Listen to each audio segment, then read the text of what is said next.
Hello बच्चों, नमस्कार। जय हिंद। कैसे हैं सभी लोग? उम्मीद करता हूँ बहुत अच्छे होंगे और बढ़िया होंगे। तैयारी अच्छी चल रही होगी। प्रैक्टिस सेट नंबर 12 आज हम शुरू करने वाले हैं। 20 क्वेश्चन, 21 ही होते हैं। एक पिछले दिन का होमवर्क होता है।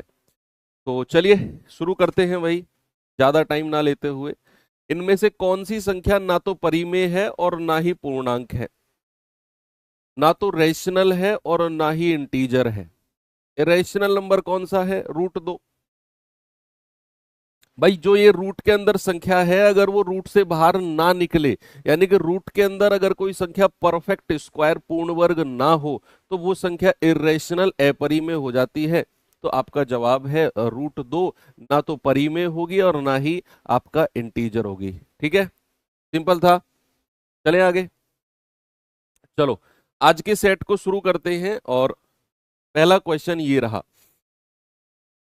रफ कॉपी और पेन लेकर बैठ जाया करो 8:55 पे ही। 9 बजे एग्जैक्ट मैं कोशिश करता हूं रोज के एग्जैक्ट आपकी क्लास शुरू हो जाए। सवाल है, दो उम्मीदवार पी और क्यू एक चुनाव में क्रमशः 35 और 55% वोट मिले। यदि कुल वोटों की संख्या 2500 है तो क्यू को पी से कितने ज्यादा वोट मिले हैं? क्यू को पी से कितने ज्यादा वोट मिले हैं, बताइए। भाई पी को कितने मिले हैं? 35%। क्यू को कितने मिले हैं? 55%। कितना हो गया ये? 35 और 55 आपका 90। बचे हुए 10% किसी और को मिले होंगे। ठीक है, कह रहा है कुल वोट 2500 है, ये 100% का मान 2500 है। अब कह रहा है क्यू को पी से कितने ज्यादा वोट मिले हैं। दोनों का डिफरेंस कितना है? 20% का। बस इतने ज्यादा वोट मिले हैं, तो 2500 का 20% निकाल दो। 500। Simple question. यूपीएसआई क्वेश्चन तो आपको ऐसा लगता है कि बहुत आसान हो गया। ठीक है, चलो आगे बढ़ते हैं।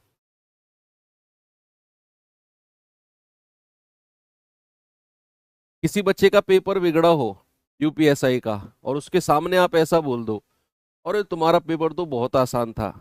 भाई साहब, दुनिया के सबसे बड़े दुश्मनों की लिस्ट में शामिल हो जाओगे तुम उनकी।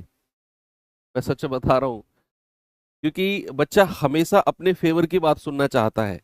आप खुद ने एक्सपीरियंस ये बात की होगी, आपने कोई एग्जाम दिया, उसमें मान लो आपके नंबर सपोज दैट 200 में से 110 के आसपास है।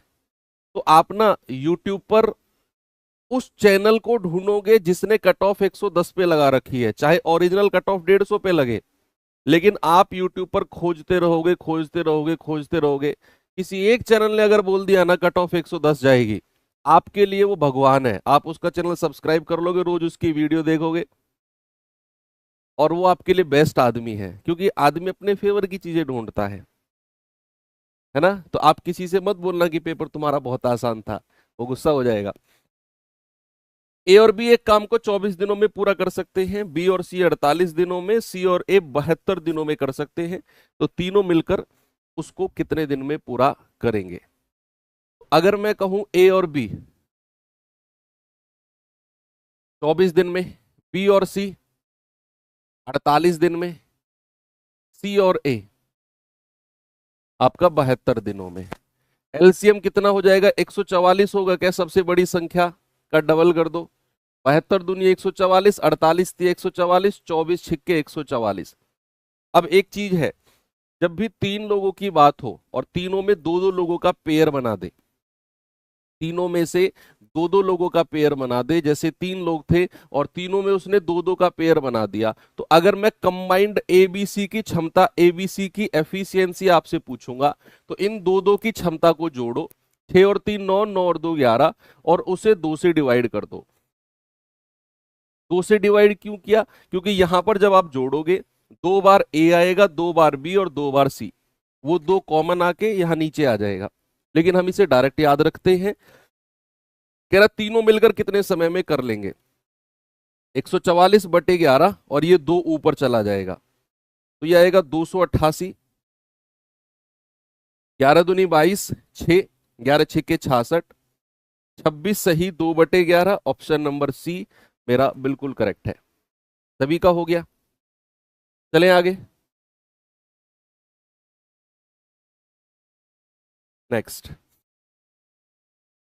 हाँ, कल वो जीडी वाला सेट नहीं हो पाया था बच्चे, फर्स्ट क्लास थी और मतलब मैं ऑफिस में ही, गवर्नमेंट वाले ऑफिस में ही मैं इतना बिजी था कि टाइम ही नहीं मिल पाया। कल ईयर एंडिंग थी, फाइनेंशियली वित्तीय वर्ष का लास्ट दिन था, तो उसमें मार्च क्लोजिंग करनी थी, तो उस वजह से थोड़ा सा वहां पे हो गया।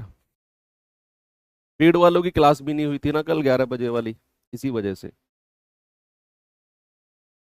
आज से होगी। कह रहा है कि आदमी अपनी मासिक आय का 35% भोजन पर और शेष आय का 4/13 भाग परिवहन पर खर्च करता है।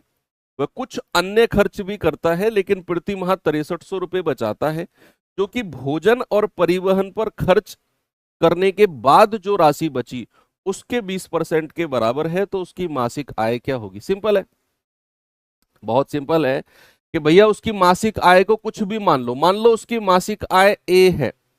सपोज अगर उसने 35% भोजन पर खर्च किया, तो फिर उसने बचाया हो कितना होगा? अगर उसने 35% भोजन पर खर्च किया तो कितना परसेंट बचाया होगा? 100 में से 35 हटा दो सर, 65% बचाया होगा। अगली लाइन में पढ़ो, कहता है कि शेष आय का 4/13 भाग परिवहन पर। तो अगर भाई शेष आय कहां पर हो गई? ये रिमेनिंग शेष आय ये है। अगर इसका 4/13 परिवहन यानी कि ट्रांसपोर्ट पर खर्चा किया, तो ट्रांसपोर्ट पर खर्चा करने के बाद कितना भाग बचा होगा? ट्रांसपोर्ट पर खर्च करने के बाद कितना भाग बचा होगा? आप कहेंगे 13 में से 4 माइनस कर दो सर, 9/13 भाग बचा होगा। अब ये जो बचा है ना भैया, ये भोजन और परिवहन पर खर्च करने के बाद जो बचा है वो है। अब सवाल कहता है उसने 6300 रुपये बचाए, जो कि भोजन और परिवहन पर खर्च करने के बाद जो शेष राशि है, यही है वो शेष राशि, उसका 20% है। यानी कि इस राशि का मैं 20% अगर निकालता हूं तो मुझे किसके बराबर मिलता है? मुझे मिलता है 6300 के बराबर। एक की वैल्यू निकाल दो यहां से। नहीं निकाल सकते हो क्या? बड़े आराम से निकलेगी यार। 13 पंजे 65, ओके, 20 पंजे 100, 5 से 5 उड़ा दो, 9 सत्ते 63, 700 बार, और ये 2 जीरो उधर जाकर गुणा हो जाएंगी। तो ए बराबर कितना हो गया? 70,000। क्या बात सही है? यानी कि उसकी मासिक इनकम कितनी है? 70,000। ओके, चलो आगे। एक विक्रेता ने 15 खिलौने 3,000 में बेचे और 25% का लाभ कमाया। कह रहा 10% का लाभ कमाने के लिए उसे 2816 रुपए में कितने खिलौने बेचने होंगे? इस तरह के क्वेश्चन को हम करते हैं प्रपोर्शन मेथड से। प्रपोर्शन यानी कि समानुपात मेथड से, कि जब कुछ वस्तु कुछ रुपए में बेचकर वो लाभ या हानि कमाए, तो कुछ लाभ कमाने के लिए कितनी वस्तु को कितने में बेचे।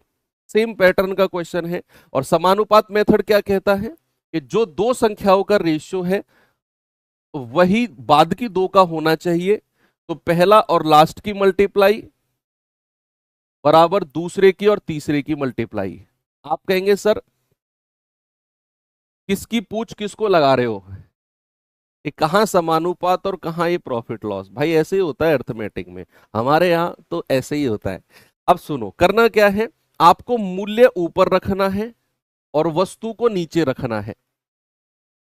मूल्य को ऊपर रखना है और वस्तु को नीचे रखना है। अब समझते रहना, उसने कहा 15 खिलौने 3,000 में बेचे, तो मूल्य कितना हो गया? 3,000 ऊपर रखो, और 15 खिलौने हैं, वस्तु नीचे रखो। अनुपात, अगर कोई चीज 25% के लाभ पर बेची गई तो उसको बेचा कितने परसेंट में गया है? 125% में। फिर समानुपात, अब सेम चीज को रिपीट करना है। कह रहा 10% का लाभ कमाने के लिए 2816 में कितने खिलौने बेचे? तो मूल्य कितना है? 2816, और कितने खिलौने बेचे हमें नहीं पता, मैंने मान लिया ए। अनुपात, और अगर उसे 10% का लाभ कमाना है तो कितने में बेचेगा? 110 में। जो चीज यहां पे की सेम चीज यहां पे रिपीट कर दी। मूल्य बटे वस्तु अनुपात कितना परसेंट में बेचेगा, मूल्य बटे वस्तु अनुपात कितने परसेंट में बेचेगा। तो पहले की लास्ट की गुणा, दूसरे की तीसरे की गुणा। तो 15 से जाएगा 200 बार, तो 200 गुणा 110 बराबर 125 गुणा 2816 बटा ए। तो आप कहेंगे 25 अट्ठे 200, 25 पंजे 125, 5 से जाएगा 22 बार और 22 से काट दो, 22 एकम 22, 6 22 दूनी 44, 22 अट्ठे 176, 22 एकम 22, 6 22 दूनी 44, 16 और 1 17।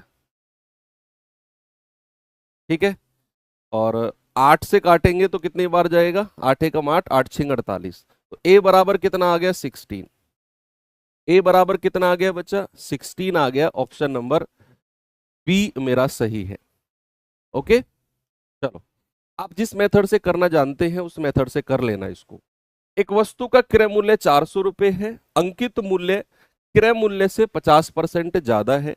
यदि वस्तु को बिना किसी लाभ या हानि पर बेचा गया तो दी गई छूट कितने परसेंट होगी।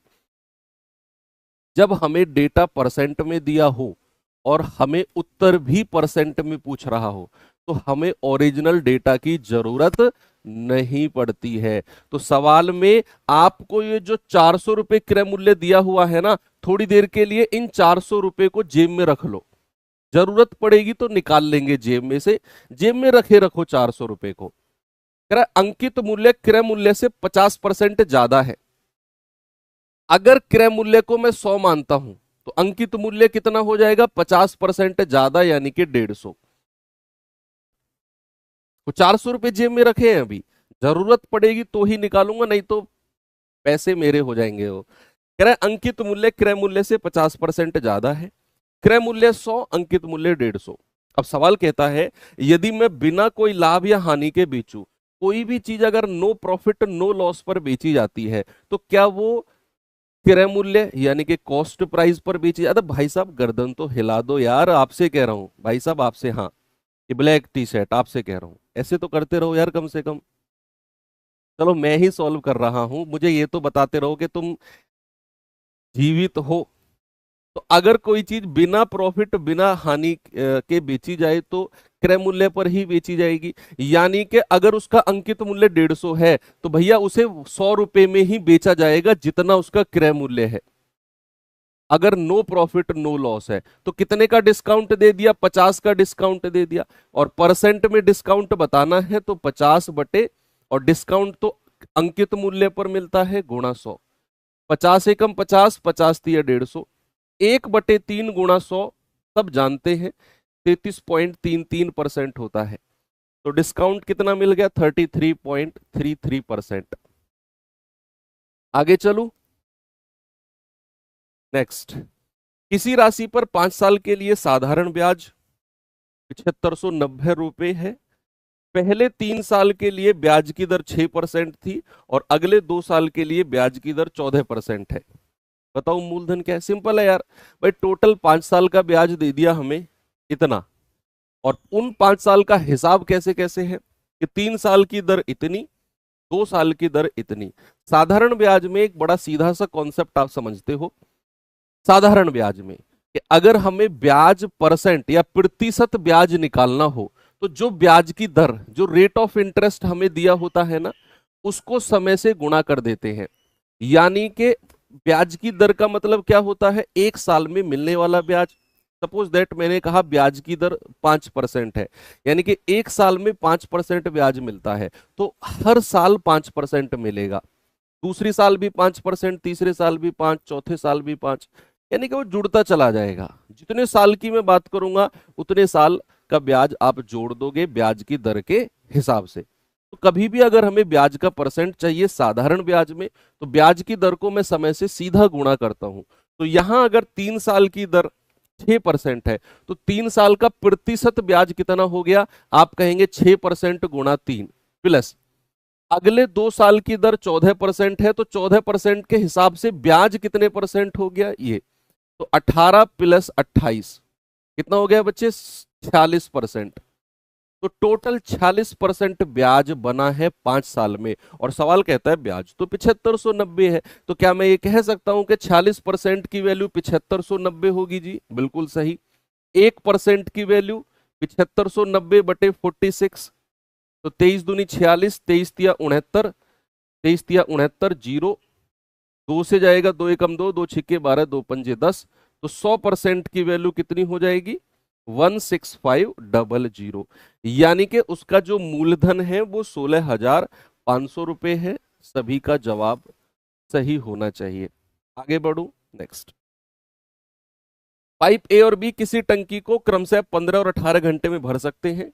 दोनों पाइप को एक साथ खोल दिया जाए तो टंकी का 2/3 भाग भरने में कितना समय लगेगा? टंकी का 2/3 भाग भरने में कितना समय लगेगा?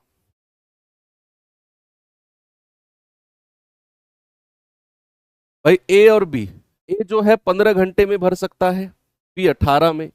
एलसीएम कितना आ गया? 90। 15 छिक्के 90, 18 पंजे 90। अब सवाल कहता है कि टैंक को पूरा नहीं भरना है। भाई साहब आप पूरा टैंक भर रहे हो, ये गमछे वाले भैया, पूरा टैंक नहीं भरना है। इस 90 का 2/3 निकालना है।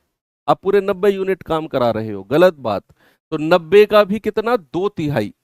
तो 90 का 2/3 निकालेंगे तो काम केवल हमें 60 यूनिट कराना है, और दोनों से कराना है, ए और बी से।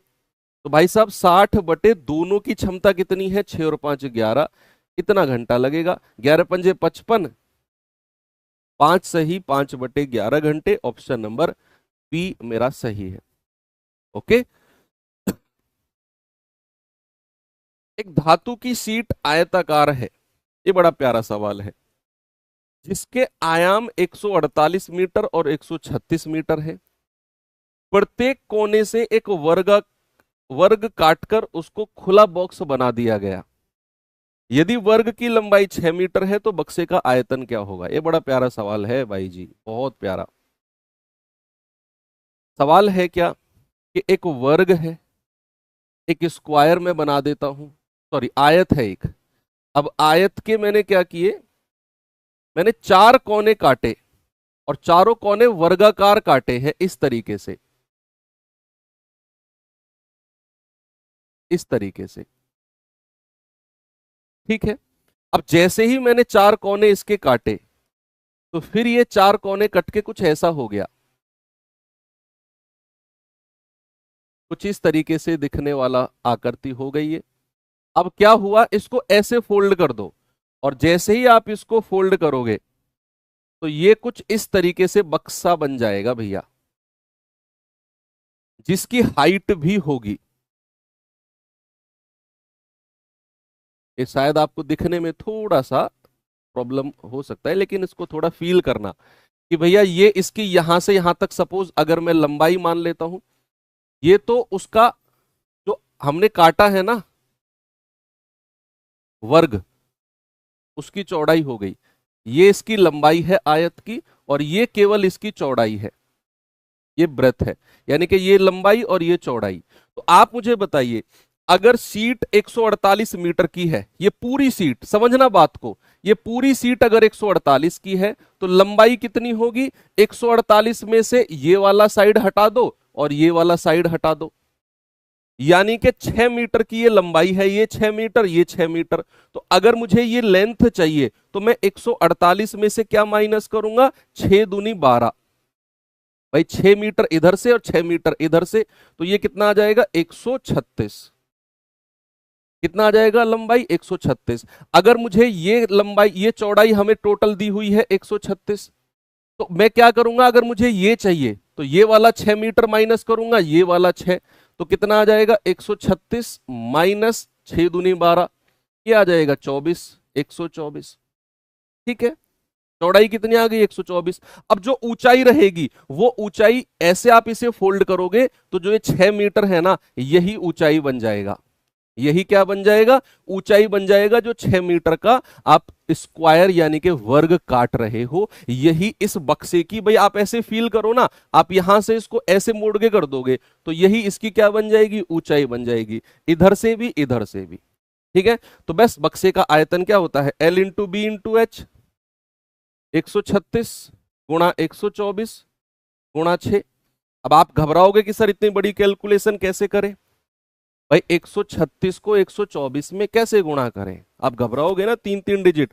आप एक चीज देखो, 136 और 124 के बीच वाली संख्या 130 बनती है, तो क्या मैं इसको ऐसे लिख सकता हूं 130 प्लस 6, और इसको मैं लिख सकता हूं 130 माइनस 6, और ये 6 को अलग ही रखो, तो क्या ये a प्लस बी और a माइनस बी बन गया। a प्लस बी और a माइनस बी क्या होता है, a स्क्वायर, 130 का स्क्वायर कितना होता है 16900 माइनस बी स्क्वायर यानी कि 36 और गुणा 6। 16,900 में से 36 माइनस करोगे तो 16,864, 864 ही आएगा ना, 16,864 और गुणा 6। अब आप गुणा कर दो, 6 चौक 24, 6 छिंग 36 और 2 38, 6 8 48 और 3 51, 6 छिंग 36 और 5 41, 6 एकम 6 और 4 10, 101184। ऑप्शन नंबर ए बिल्कुल सही है। ओके, ये मत कहना कि यूपीएससी का क्वेश्चन है बहुत टफ है। जो क्वेश्चन तुमसे ना हो ना, तो उसे एक्सेप्ट करना सीखो।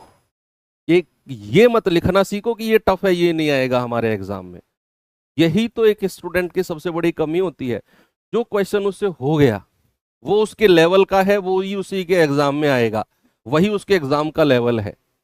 जो सवाल उससे ना हुआ वो उसके लेवल का ही नहीं, वो उसके एग्जाम के लेवल का भी नहीं, और वो उसके एग्जाम में भी नहीं आएगा। हम लोगों की यही प्रवृत्ति होती है।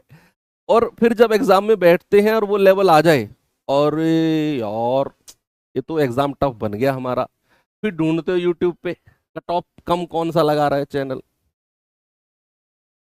15 का स्क्वायर बराबर 225 रूट 22.5 प्लस 2.25 प्लस 25 का अप्रोक्सीमेट वैल्यू क्या होगी, बताइए।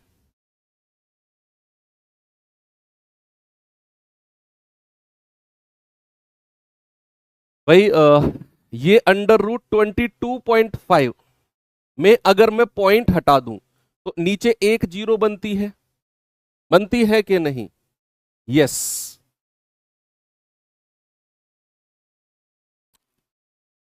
ओके, अगर मैं इसमें पॉइंट हटाता हूं तो ये बनता है 225/100, और अगर मैं इसमें, ये तो 25 का 25 ही है। अब हमें ना अप्रोक्सीमेट वैल्यू के पास जाना है। किसके पास जाना है, अप्रोक्सीमेट वैल्यू।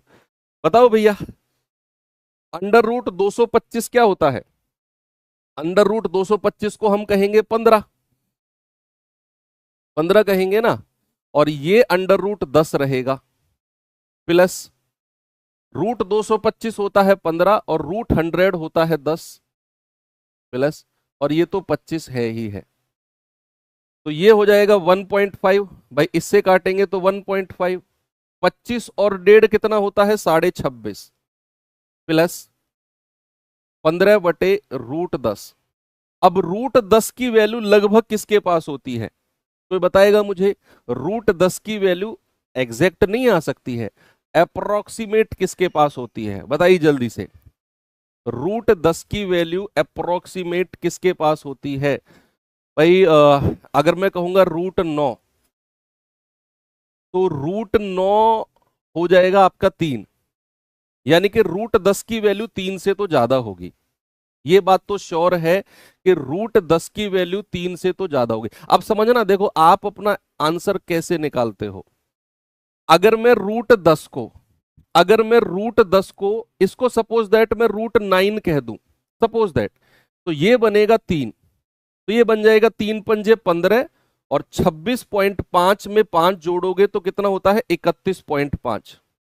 लेकिन मेरा जो आंसर है वो 31.5 से थोड़ा सा कम आएगा। पता है क्यों, क्योंकि यहां पर मैंने इसको √9 माना, और √9 को मैंने 3 कह दिया, तीन पंजे 15, 26.5 में से 5 जोड़ा तो 31.5। मेरा आंसर कम क्यों आएगा? क्योंकि रूट 9 की वैल्यू 3 है, तो रूट 10 की वैल्यू 3 से ज्यादा होगी। ज्यादा होगी ना भाई, कितनी भी हो 3 से ज्यादा होगी, 3.1 जो भी होगी। और जब नीचे 3.1 होगा तो ओवरऑल वैल्यू 5 से कम आएगी। भाई अगर मैं आपसे पूछूं 1/2 ज्यादा होता है या 1/3, आप कहोगे सर 1/2 ज्यादा होता है। डिनोमिनेटर में अगर ज्यादा छोटी वैल्यू है तो ओवरऑल बड़ा फ्रैक्शन होता है वो, है ना। तो यहां पर अगर डिनोमिनेटर में 3 से बड़ी वैल्यू मैं लिख दूं जो कि रूट 10 की है, तो ओवरऑल वैल्यू 5 से कम हो जाएगी, और 5 से कम है तो अप्रोक्सीमेट हम कहेंगे कि आपका जवाब है 31। कितना जवाब है बच्चा आपका? 31 के पास आपका बिल्कुल सही जवाब। ठीक है, बताइए सही है क्या?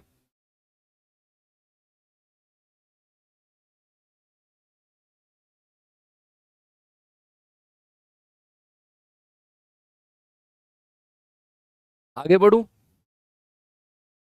इसे करिए।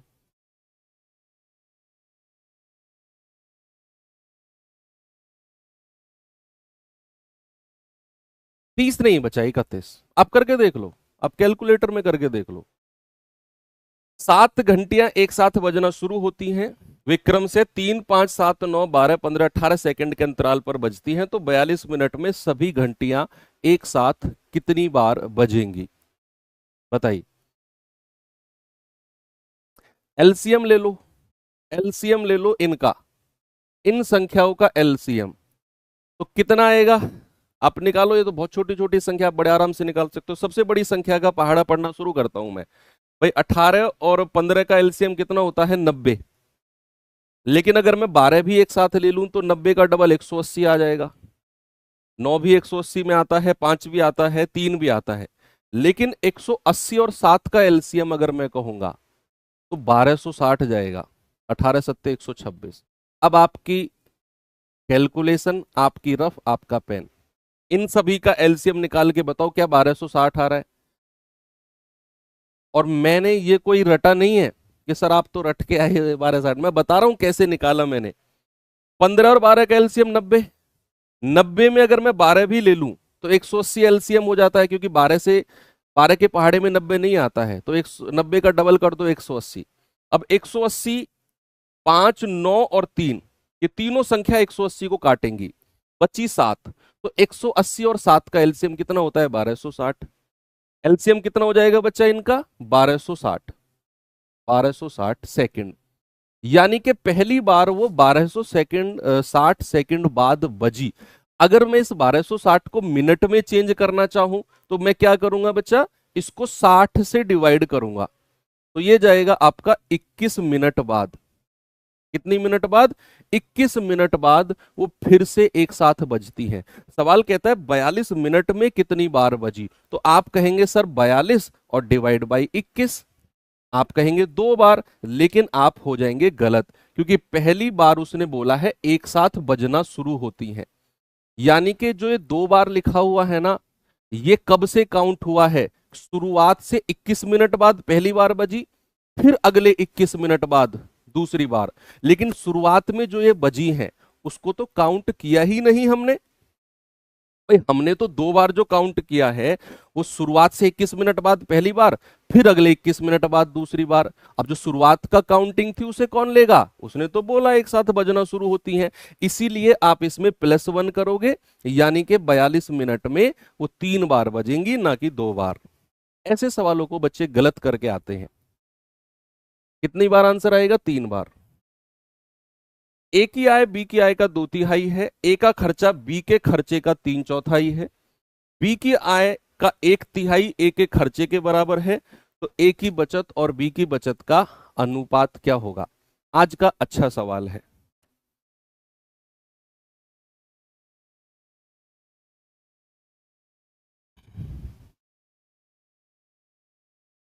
बताओ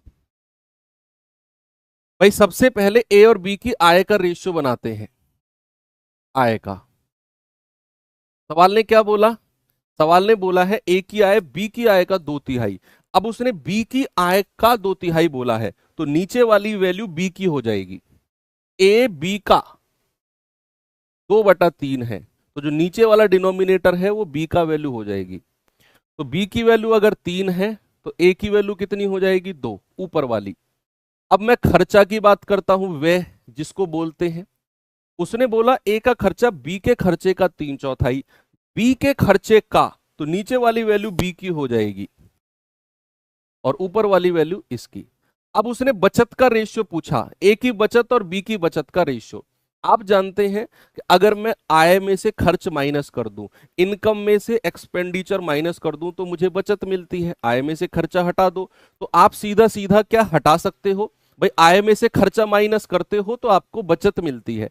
2 में से 3 गया -1, 3 में से 4 गया -1। क्या मैं रेशियो को सीधा सीधा माइनस कर सकता हूं, आप बताइए। हाँ जी, आप बताओ, आपसे कह रहा हूं, क्या मैं अनुपात, 2 अनुपात को सीधा सीधा माइनस कर सकता हूं? मैं क्यों माइनस नहीं कर सकता? आय में से खर्चा 2 में से 3 गया, 3 में से 4 गया, माइनस से माइनस काट तो 1:1 का रेशियो आ गया। नहीं माइनस कर सकता। 2 अनुपात को आप सीधा सीधा नहीं कैलकुलेट कर सकते हो, क्योंकि भैया इसका जो कांस्टेंट टर्म होगा या जिसका जो मल्टीप्लाइंग फैक्टर होगा वो अलग होगा। इसको सपोज अगर मैंने 2r और 3r माना, तो भैया इसको मैंने 2t और 3t और 4t माना है। जिस संख्या से इस रेशियो को गुणा करके ओरिजिनल संख्या में बदला जाएगा, उसी संख्या को दूसरे रेशियो में नहीं मल्टीप्लाई कर सकते। ये रेशियो अपने आप में अलग है, ये रेशियो अपने आप में अलग है, तो इसीलिए सीधा सीधा माइनस नहीं कर सकते। इस रेशियो को ओरिजिनल संख्या में बदलने के लिए मैंने 2r 3r बोल दिया, और इस रेशियो को ओरिजिनल में बदलने के लिए 3t और 4t बोल दिया। अब सवाल कहता है बी की आय का 1/3 ए के खर्चे के बराबर है। तो बी की आय कितनी है, 3r, तो 3r का 1/3 किसके बराबर है, ए का खर्चा। ए का खर्चा कितना है, 3t, तो ये गया। अगर मैं r और t का रेशियो आपसे पूछूं, तो r के सामने 3 और t के सामने 1, ये रिलेशन आपको निकालना पड़ेगा। r और t का रिलेशन, जहां पे r है वहां 3 से गुणा कर दो, तो 2 तिया 6 और 3 तिया 9। जहां t है वहां 1 से गुणा कर दो, 3 एकम 3, 4 एकम 4। अब माइनस कर सकते हो सीधा, 6 में से 3 गया 3 और 9 में से 4 गया 5। अब सीधा माइनस कर सकते हो आप, और आपका जवाब आपको फटाक से मिल जाएगा, ऑप्शन नंबर सी। इन स्क्रीनशॉट ले लो, ये सवाल बहुत दमदार सवाल है, बहुत दमदार सवाल। आसान सवाल है लेकिन दमदार है। ये बताइए 0.126, 0.36, 0.96 का एलसीएम क्या होगा, बताइए। डेसिमल हटाकर जीरो से रिप्लेस करते हैं, 126/1000, क्योंकि डेसिमल के बाद कितनी डिजिट है, 3। 36/100 2 डिजिट है, और 96/100 2 डिजिट है। पहला स्टेप आपका कंप्लीट। सेकंड स्टेप क्या होता है, जीरो की संख्या बराबर करना। डिनोमिनेटर यानी कि हर में जीरो की संख्या, यहां 2 जीरो, यहां 2 जीरो, यहां 3, तो 2 यहां भी 3 जीरो कर दो, यहां भी 3 जीरो कर दो। Second step complete.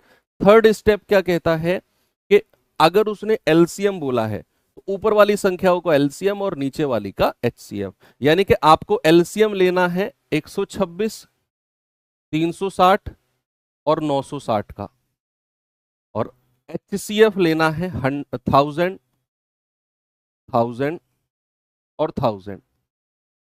ठीक है भाई, इनका एलसीएम बताना जरा कितना आएगा, बताएगा कोई मुझे? एलसीएम ऑफ 960, 360, 126, 2016 आएगा। पता है क्यों? ऑप्शन में 2000, अगर मैं पॉइंट को इग्नोर कर दूं, अगर मैं सब जगह से पॉइंट को इग्नोर कर दूं, तो या तो एलसीएम 2016 आएगा, या फिर एलसीएम 20,160 आएगा, क्योंकि यही डिजिट दिख रही है मुझे, तो ज्यादा दिमाग लगाना ही नहीं मुझे। या तो 2016 एलसीएम है, या फिर एक जीरो लास्ट में कर दो। अब मैं ऑप्शन से चेक करूंगा, पहले 2016 को, 2016 को चेक करूंगा, क्या ये 960 से कटता है? नहीं। क्योंकि 960 के लास्ट में जीरो है, तो इस संख्या के लास्ट में भी जीरो होना जरूरी है, एलसीएम के लास्ट में भी जीरो होना जरूरी है। ये इसको डिवाइड नहीं करेगा, तो 2016 तो एलसीएम नहीं होगा, फिर एलसीएम आपका 20,160 हो जाएगा। बिल्कुल बिंदास रूप से आप कह सकते हो 20,160 ही। भाई मुझे यहां दो संख्या दिख रही हैं, अगर मैं डेसिमल को हटाता हूं, या तो 2016 या 20,160, इन दोनों में से कोई एलसीएम है मेरा। तो भैया मैंने कह दिया 2016 तो है नहीं, क्योंकि इनके लास्ट में जीरो है, तो एलसीएम के लास्ट में भी जीरो होना चाहिए, तो फिर एलसीएम 20,160 और हजार हजार हजार का एचसीएफ 1000 ही हो जाएगा। ये दो जीरो से डिवाइड करेंगे तो 20.16। क्या जवाब होगा बच्चा? 20.16। मजा आया? अब कुछ लोग लगे हुए हैं इस तरीके से एलसीएम निकालने में, 126, 360, 900। भाई स्मार्ट अप्रोच सीखो। ऑप्शन, मैं हमेशा अपनी क्लास में कहता हूं, ऑप्शन से दोस्ती करोगे ना तो बहुत हेल्प करेंगे करेंगे ऑप्शन आपके टाइम को कम करने में एग्जाम में।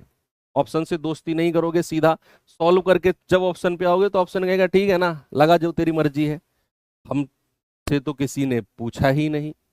ऑप्शन सीधा कहेगा हमसे तो किसी ने पूछा ही नहीं, हमसे पूछता तो शायद इतनी कैलकुलेशन नहीं करने देते तुझे हम। ये बताइए, सबसे पीछे से शुरू करेंगे भाई। रूट 289 क्या होता है? 17। और 127 और 17 कितना होता है? 103, 144। कितना हो जाएगा? 144। और एक इन दोनों को जोड़ेंगे 144, रूट 144 12 होता है, और 388 में 12 जोड़ेंगे तो कितना आएगा? 400। और रूट 400 कितना होता है बच्चा? 20। ऑप्शन नंबर ए मेरा सही है। सभी का सही है क्या ये? एक व्यक्ति ने 12 किलोमीटर की दूरी 78 मिनट में तय करने का निर्णय लिया। उसने शुरुआती 2/3 दूरी 10 किलोमीटर पर आवर की चाल से तय करी, शेष दूरी को अलग चाल से तय करने का निर्णय लिया, तो अंतिम 1/3 दूरी में उसकी चाल क्या होगी? ज्ञात करो। भाई उसने कितनी डिस्टेंस ट्रेवल करनी है? 12 किलोमीटर, और उसे कितने समय में जाना है? 78 मिनट में टोटल। अब उसने दो हिस्सों में तोड़ा, उसने कहा भाई साहब मैंने ना 2/3 दूरी 10 किलोमीटर पर आवर की चाल से तय करी, तो सबसे पहले इसका 2/3 निकालना कितना होता है?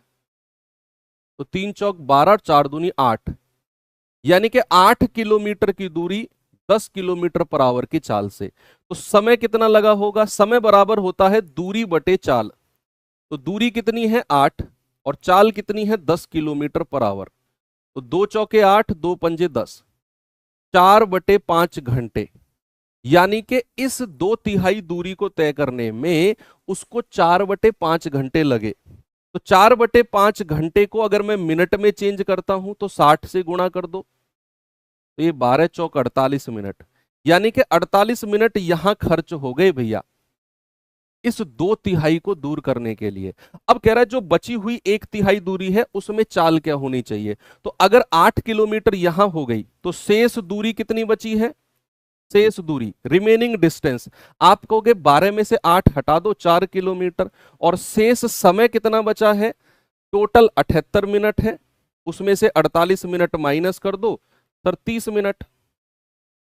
यस और नो? 30 मिनट।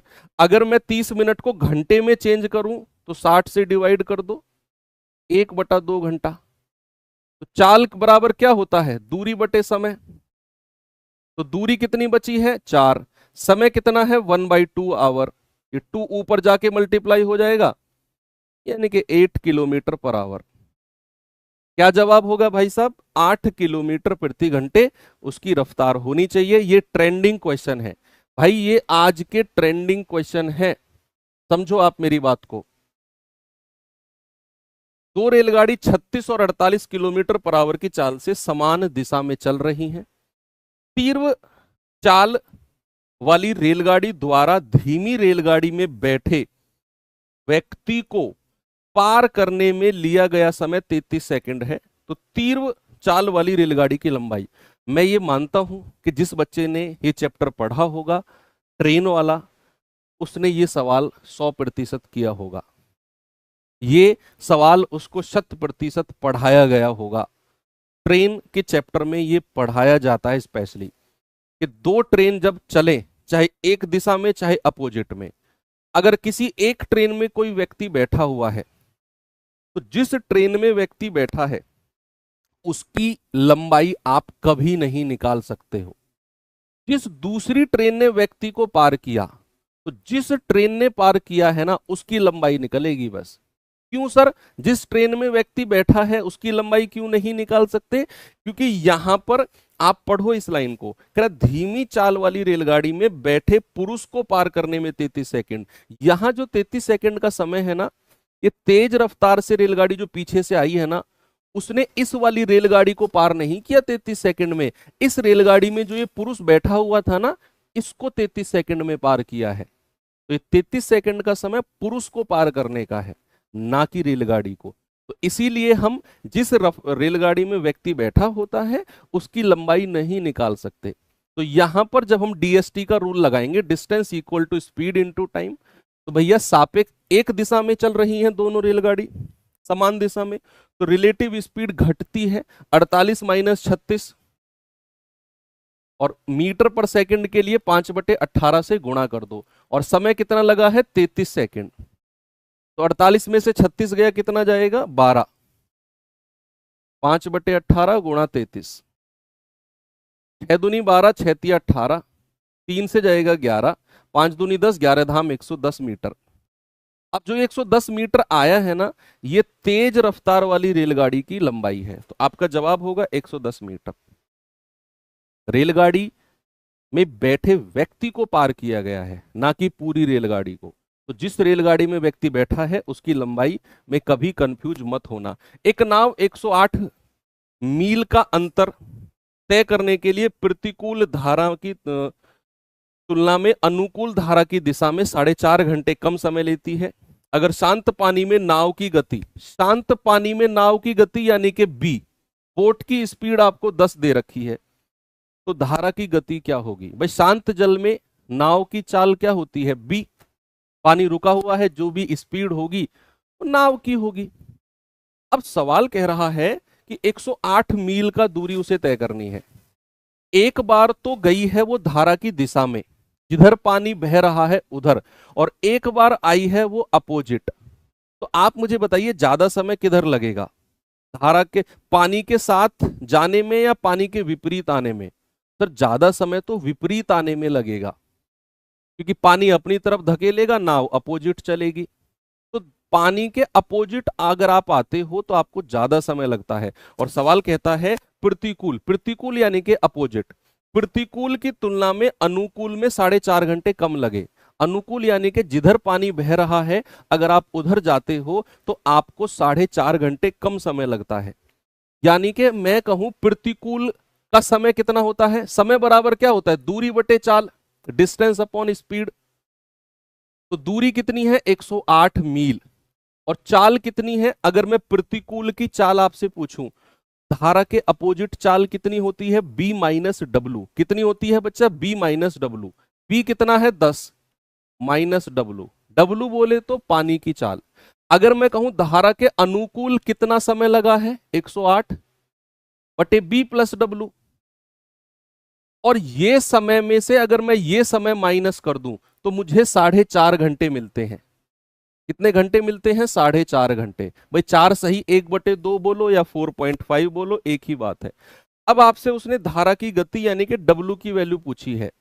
बड़े प्यार से अकलमंदी का परिचय देते हुए ऑप्शन की हेल्प ले लो। डब्लू की वैल्यू रखो, जहां रखने से 4.5 आ जाए वही आपका जवाब होगा। वही क्या होगा? आपका जवाब होगा। आप कहेंगे सर अगर मैं 3 रखता हूं तो 10 में 3 जुड़ेगा 13, क्या ये कभी 108 को काटेगा? भाई ऑप्शन भी थोड़ा स्मार्ट अप्रोच के साथ रखने हैं।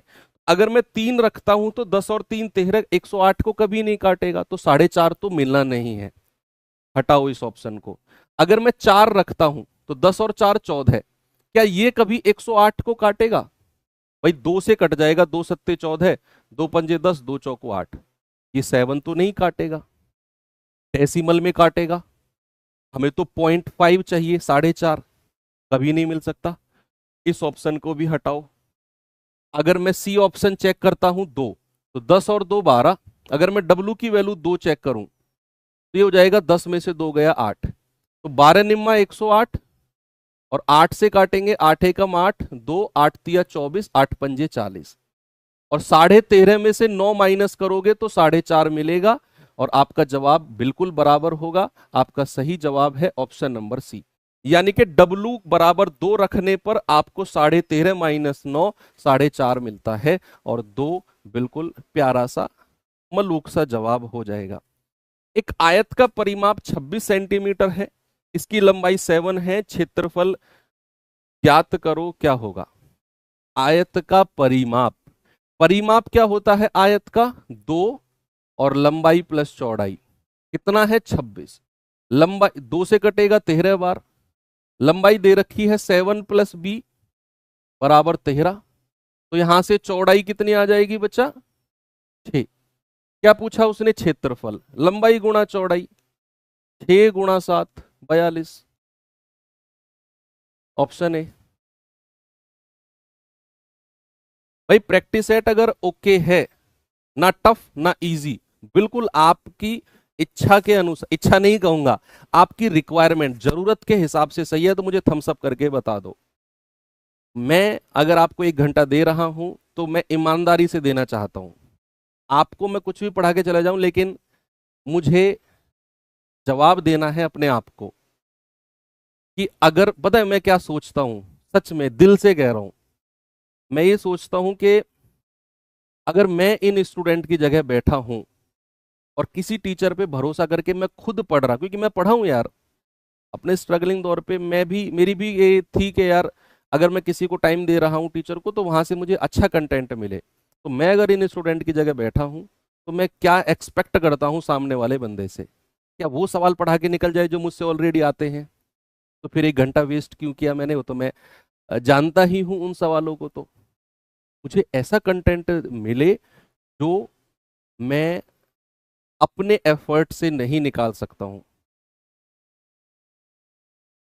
वो कंटेंट। वो कंटेंट ऐसा भी हो सकता है कि मुझे वो क्वेश्चन कुछ ना आए उनमें से, तो मुझे वहां पर गुस्सा नहीं होना है, मुझे सीखना है कि यार ये क्वेश्चन है दमदार और ये मुझे सीखने हैं। 2 वर्षों के लिए 24,000 की राशि पर चक्रवृद्धि ब्याज और साधारण ब्याज का अंतर 240 है, ब्याज की दर।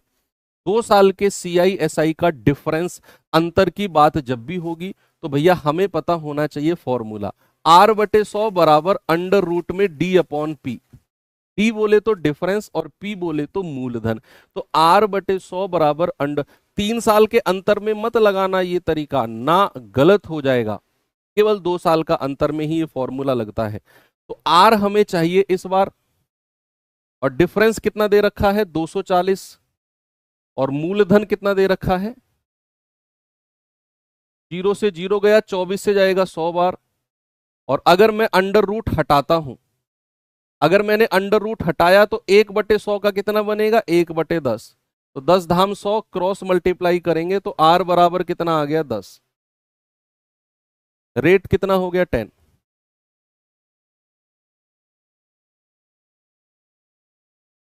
ये देखिए सवाल, दी गई तालिका कंपनी ए और बी में विभिन्न क्षेत्रों में कुशल कर्मचारियों की संख्या को दर्शाती है। अलग अलग कर्मचारी, कौशल ए और कंपनी बी, कौशल श्रेणी है, ये कैटेगरी है ये। पाइथन प्रोग्रामिंग के लोग कितने जानते हैं? कंपनी ए में 120, कंपनी बी में 90। डेटा एनालिसिस के इतने इतने लोग हैं, प्रोजेक्ट मैनेजमेंट के इतने इतने लोग हैं, और क्लाउड कंप्यूटिंग के इतने इतने लोग हैं। 2 कंपनियों का डेटा उन्होंने दिखाया लोगों का। सवाल क्या है? कंपनी ए में कुल कितने कर्मचारी पाइथन प्रोग्रामिंग और क्लाउड कंप्यूटिंग दोनों में कुशल है? पाइथन प्रोग्रामिंग कंपनी ए में और क्लाउड कंप्यूटिंग 110। सिंपल हो गया ये तो, 230, 230। चले आगे, चलो। ये है दमदार सवाल आज का, और जो कि आपके कांस्टेबल में पूछा गया है 2024 वाले में। मैं वास्तव में कहूंगा कि सवाल अच्छा था, टफ नहीं था, इसमें दिमाग लगाने वाला बात थी सारी। सवाल कहता है सेवा से सेवा निवृत्ति तक एक व्यक्ति की पेंशन उसकी सेवा के पिछले 3 वर्षों के दौरान औसत वेतन के आधे के बराबर है।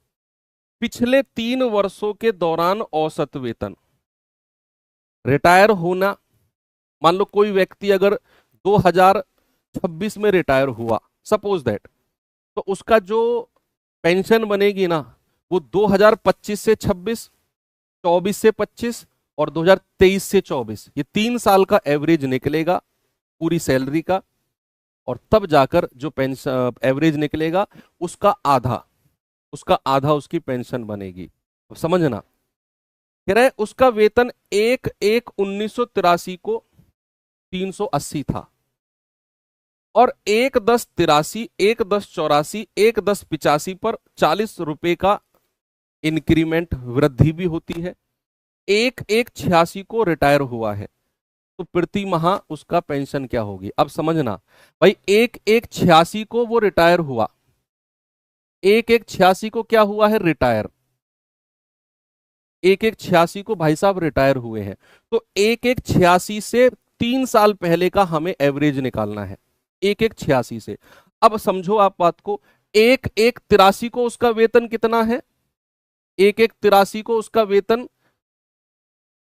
380 रुपए है, और 1/10/83 को उसका इंक्रीमेंट होता है 40 रुपए का। तो अगर मैं 1/10/83 से पहले आपसे कहूंगा 30/9/83 तक उसका वेतन कितना रहा है, कितने महीने होते हैं ये जरा बताना। 1/10/83 से 1/9/83 तक, 1/1/83 से 30/9/83 तक केवल 9 महीने होते हैं, 9 महीने, और उसका वेतन कितना रहा है, 380 रुपए। 30 सितंबर 1983 तक उसका वेतन 380 था, फिर 1 अक्टूबर यानी कि 1/10/83 को उसका 40 रुपए का इंक्रीमेंट हो गया। तो आप मुझे बताइए 1/10/83 से 1/10/84 तक, 30 सितंबर तक निकालेंगे, उसका वेतन कितने महीने होते हैं, 12 महीने, और उसका वेतन कितना हो गया, 380 में 40 जोड़ दो, 420 हो गया एवरेज। फिर 1/10/84 से 30/9/85 तक उसका वेतन कितना, महीने कितने होते हैं, 12 महीने, और उसका वेतन फिर 40 जोड़ दो इसमें, 460 हो गया। फिर 1/10 फिर 1/10/85 से 30/9/86 तक कितने महीने होते हैं, 12 महीने, और उसका वेतन फिर जोड़ दो इसमें, 500 रुपए हो गया, ठीक है। फिर 1/10/86 से रिटायर कब हुआ है वो, 1/1/86 को, 83 से 83, 83 से 84, 84 से 85, 85 से 86, हो गया ना। हाँ, 1/10/85 से, ठीक जोड़ा हमने, एक बार फिर से देखते हैं भाई। 1/1/1983 को उसका वेतन 380 रुपए था, तो 1/1/1983 से 30/9/83 तक 9 महीने होते हैं, 9 महीने का एवरेज 380। 1/10/83 को उसका इंक्रीमेंट हो गया, तो 1/10/83 से 30/9/84 तक उसका 12 महीने होते हैं, इंक्रीमेंट 420 रुपए बनेगा। फिर 1/10/84 से 30/9/85 तक फिर उसका इंक्रीमेंट हो गया, 12 महीने, 460 रुपए। फिर 1/10/85 से 1/10/85 से और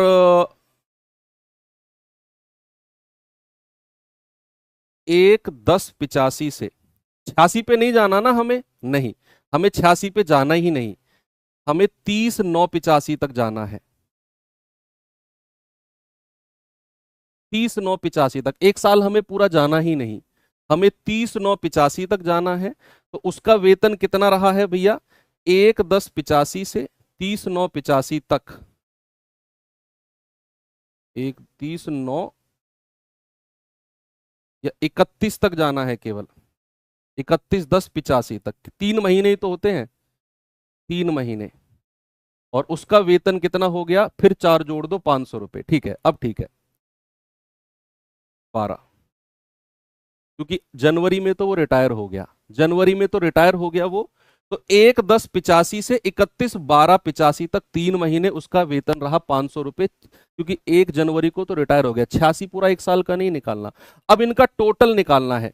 इसकी मल्टीप्लाई इसमें कर दो, इसकी मल्टीप्लाई इसमें कर दो, इसकी मल्टीप्लाई इसमें, और इसकी मल्टीप्लाई इसमें, तो उसका टोटल वेतन आ जाएगा।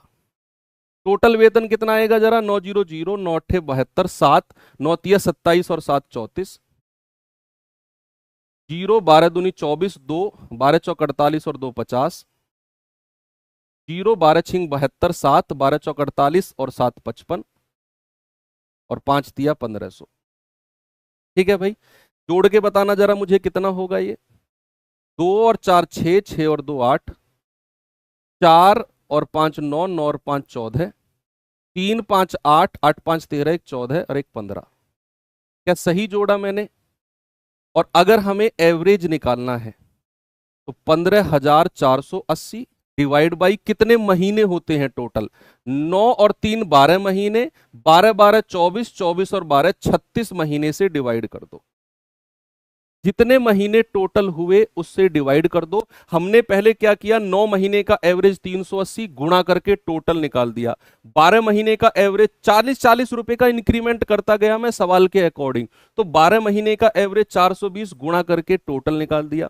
फिर 12 महीने का टोटल, फिर केवल 3 महीने, 1/10/85 से 31/12/85 तक 3 महीने होते हैं, 10वां महीना, 11वां महीना, 12वां महीना, 3 महीने तक 500 रुपए, फिर उसका 1500 टोटल करके 36 महीने टोटल बनते हैं।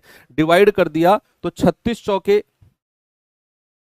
144, आगे कितना बचा है 10, 36 × 108, 430 रुपए एवरेज बनता है, लेकिन उसे आधे के बराबर पेंशन मिलती है। तो पेंशन कितनी हो गई, पेंशन हो गई 430 का आधा, कितना होता है बच्चा, 215, 215 रुपए की पेंशन बनती है। और यह सवाल आपके एग्जाम में बना था, ये सवाल आपके एग्जाम में बना था बच्चे। ठीक है, चलिए तो इसको एक बार खुद से ट्राई करना, बाकी ये होमवर्क है, उस क्वेश्चन को खुद से ट्राई करना 20 वाले को दोबारा से। ठीक है, जब आपको पीडीएफ मिलेगी तो खुद से उसमें एफर्ट लगाना, तो चीजें और क्लियर होंगी। ओके, तो बाकी मिलेंगे कल। Thank you, have a good day, जय हिंद।